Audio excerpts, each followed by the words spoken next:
An expression, and I'm not joking, my grandfather always used. He's from Scranton, Pennsylvania. He'd say, when the guy from Troop is out of work, it's an economic slowdown. When your brother-in-law is out of work, it's a recession. When you're out of work, it's a depression. And it is a depression for over 10 million Americans, which is why I'm pleased that the next phase of this Recovery Act, we are only about halfway through it, we're entering even at a more rapid rate. We're distributing these dollars even quicker. Projects are getting in the ground faster. And we're spending and have a particular focus on those aspects that have proven successful in creating jobs, putting real paychecks in the pockets of hardworking Americans. And by design, the items in the Act which have biggest impact are yet to come. Within the next 2 weeks to month, another roughly $13 billion is going to be announced rolling out, in terms of both investments in broadband and high-speed rail, in competitive education and infrastructure, In fact, the money spent on clean water, renewable energy, Superfund sites, and much more is going to more than double.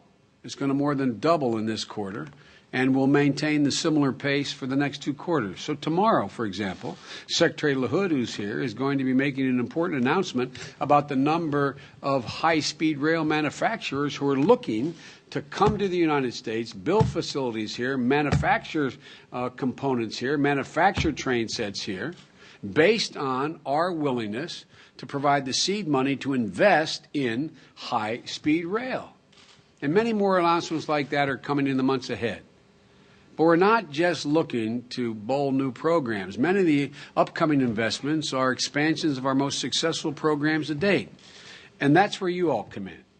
At today's Jobs Summit, we'll be hearing about ideas that can do even more than we've done so far. Some of you will urge us to invest more in infrastructure, roads, bridges, water projects. We've seen this investment succeeding, creating jobs in the Recovery Act. And today, we'll hear the case for doing more along those lines. Others of you today are going to argue that we should invest in green jobs, retrofitting, weatherizing, making homes and offices more energy efficient. Again, we've seen that these investments can be successful in creating jobs. And today, we'll hear the case for doing more along those lines, I suspect, as well.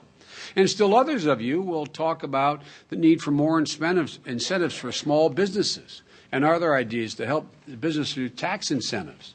And again, similar investments in the Recovery Act are showing some real promise.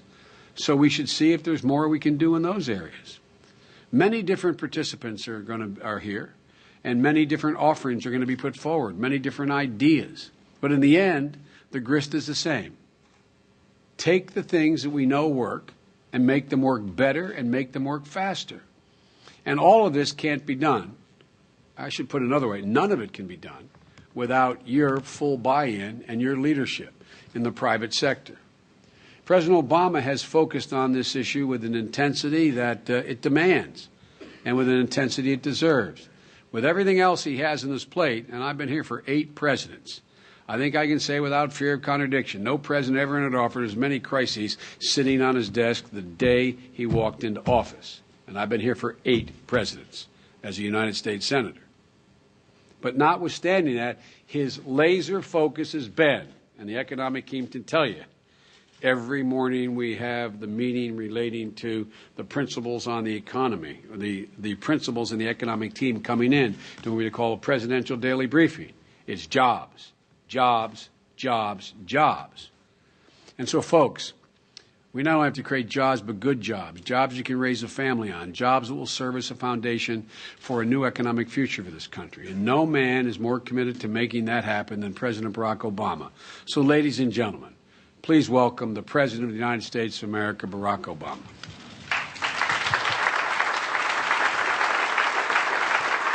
Thank you.